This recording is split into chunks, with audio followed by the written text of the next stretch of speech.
Back in 1950, the average American family could buy a brand new car for around $1,500, fill the tank with 25-cent gas, and still have money left over for a 5-cent Coke at the corner drugstore.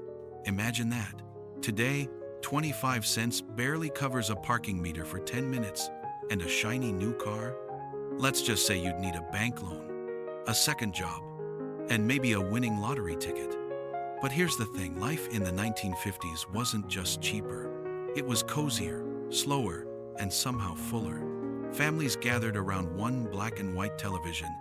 Kids played hopscotch on sidewalks until the streetlights blinked on. Neighbors waved from front porches, and dinner always seemed to be waiting in the oven. So let's step back in time to an era where the American dream had a white picket fence, a station wagon, and a family dog named Spot. Step inside a 1950s home, and the first thing you'd notice is how much smaller it was compared to today. Most families lived in houses under 1,000 square feet, but every inch was used with purpose. There was usually just one bathroom, so if you had 3 kids, you learned patience real quick. And yet, nobody thought they were missing out. Mornings often began with the smell of bacon sizzling in a cast iron skillet and the sound of the milkman clinking bottles onto the porch. Kids pulled on starched shirts and saddle shoes, while moms packed metal lunchboxes with peanut butter sandwiches and an apple. Dads buttoned up crisp white shirts, tied a narrow tie, and carried a briefcase that always seemed heavier than life itself. Chores weren't optional, they were family duty. Boys mowed lawns with push mowers that had no engines, and girls hung laundry on backyard clotheslines, letting the sun and breeze do the drying. Inside, pastel-colored kitchens were filled with chrome appliances that looked futuristic back then. A gleaming toaster, maybe even an electric mixer if you were lucky. At school, kids ate 25-cent hot lunches. Think meatloaf, mashed potatoes, and a square of Jell-O. Afterward, they'd hurry home, toss their books down, and disappear outside. There were no iPads, no smartphones, not even cable television. The playground was the neighborhood itself. Kick the can in the street, hopscotch on the sidewalk, baseball in the empty lot. And when the street lights flickered on, that was the universal signal time to head home. Evenings centered around the family table. Picture a roast chicken or pot roast with potatoes, followed by a slice of pie cooling on the windowsill. Dinner wasn't just about food, it was about connection. Families sat together, said grace, and shared stories of the day. Then, with bellies full, everyone gathered in the living room around one glowing television set. The screen was black and white, the shows grainy, but the laughter and togetherness crystal clear. Life wasn't fancy, but it was steady, predictable, and deeply rooted in the rhythms of home.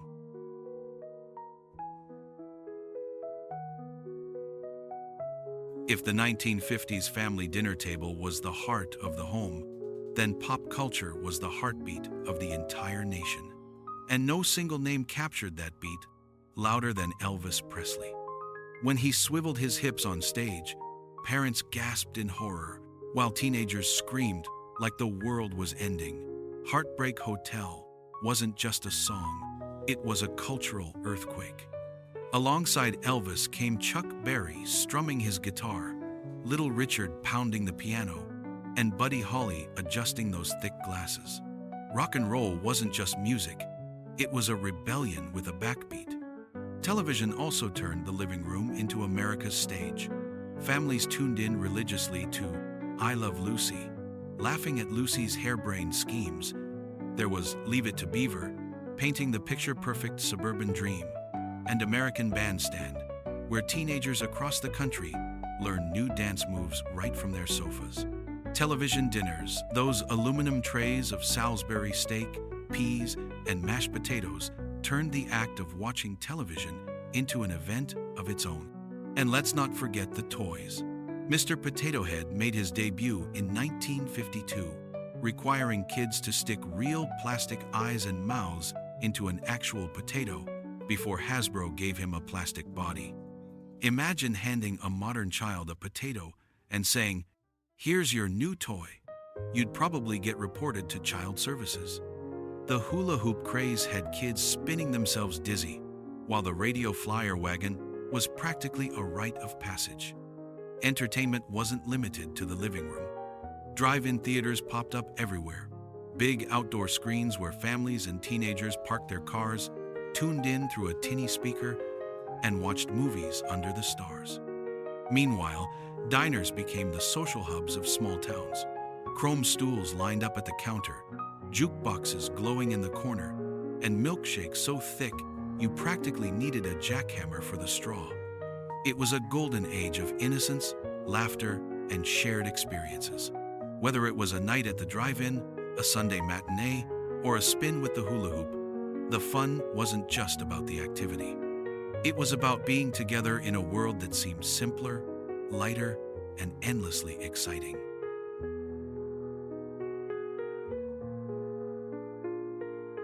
Back then, the real security system wasn't a blinking camera on the porch, it was trust.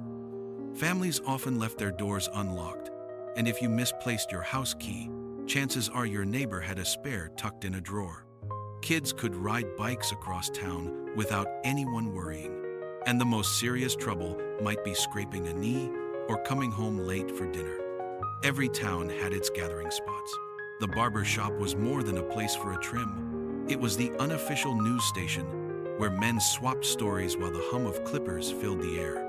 Soda fountains at the local drugstore were magnets for teenagers who shared milkshakes with 2 straws and listened to jukebox tunes. On hot summer days, community pools overflowed with laughter, the smell of chlorine mixing with suntan lotion. Church on Sunday was a cornerstone. Families dressed in their best, moms in hats, dads in pressed suits, kids in polished shoes. After the service came Sunday, dinner's tables groaning with roast beef, mashed potatoes, and rolls fresh from the oven. It wasn't just a meal, it was a ritual that tied generations together. Neighbors looked out for one another. If a storm knocked a tree onto your lawn, folks showed up with saws and gloves. If someone fell ill, casseroles and pies appeared at the doorstep without a word. Community wasn't just geography, it was family expanded outward, stitched together by kindness and trust. In the 1950s, you didn't need to lock your door to feel safe. The real lock was knowing the people around you had your back. While families were busy mowing lawns and watching Elvis on television, the wider world of the 1950s was shifting at lightning speed. President Dwight D. Eisenhower signed the Interstate Highway Act in 1956, launching a system of roads that stitched the nation together. Suddenly, the family station wagon could take you from Chicago to Los Angeles without a single stoplight. Road trips became a national pastime, with kids counting license plates in the back seat and parents hoping nobody asked, "Are we there yet?" after the first hour. Science brought miracles too. In 1955, Jonas Salk's polio vaccine rolled out, saving millions of children from a disease that had haunted parents for decades. For the first time, moms and dads could breathe easier when summer rolled around, no longer terrified of public pools or playgrounds spreading the illness. But progress had a double edge. In 1957, the Soviet Union launched Sputnik, a shiny metal ball no bigger than a beach ball, but it sent shockwaves across America. Overnight, kids were gazing at the night sky, while adults worried that the Cold War had literally gone orbital. The space race had begun. It wasn't just rockets. In 1953, scientists cracked the structure of DNA, unlocking the very code of life. By 1958, the invention of the microchip laid the foundation for the digital world we live in today. Imagine telling a 1950s family, crowded around their one black and white television, that someday a tiny chip would fit in their pocket and let them watch endless shows, talk to anyone on Earth, and even order groceries without leaving the couch. they'd laugh you out of the diner. Of course, not all events were hopeful.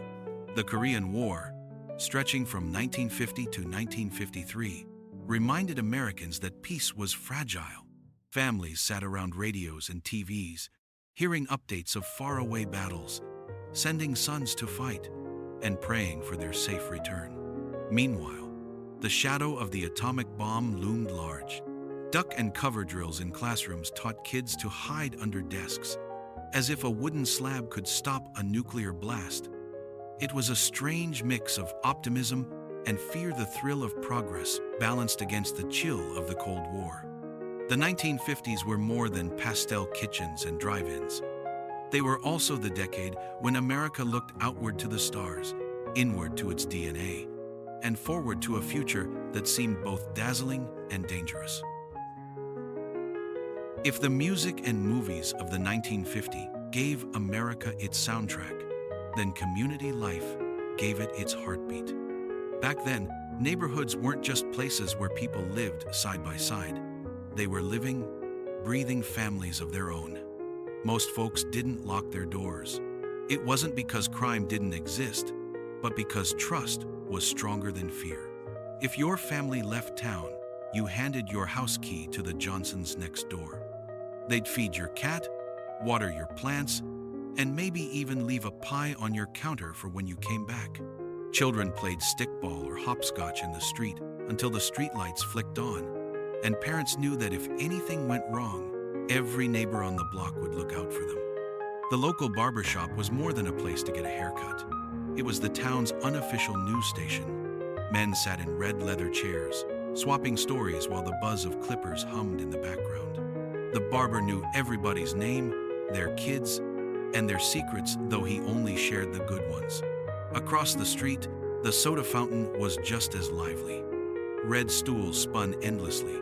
Teenagers sipped cherry cokes, and waitresses yelled names like they'd known you forever because they probably had. Sundays brought the community together in ways hard to imagine today. Church wasn't optional. It was the anchor of the week. Families dressed in their best, men in suits and hats, women in gloves and pearls, children squirming in polished shoes.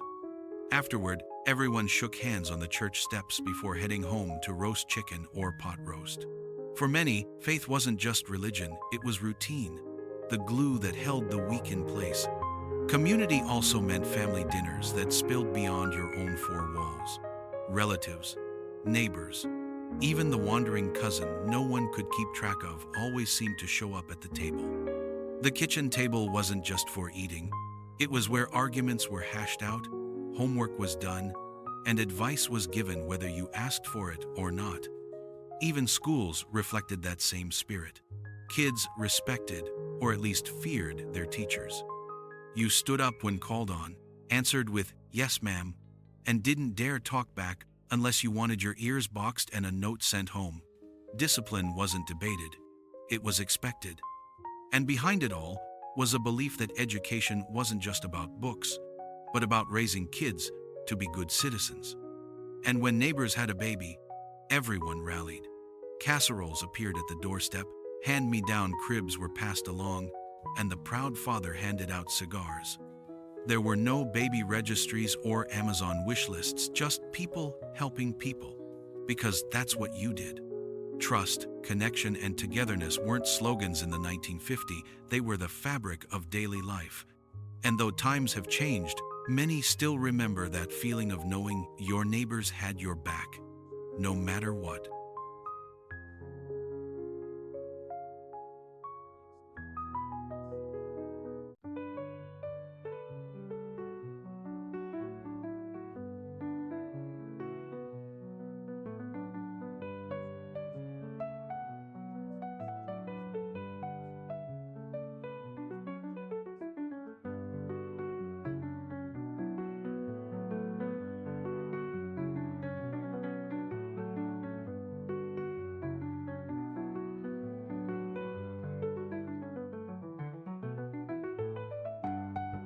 The 1950s weren't perfect.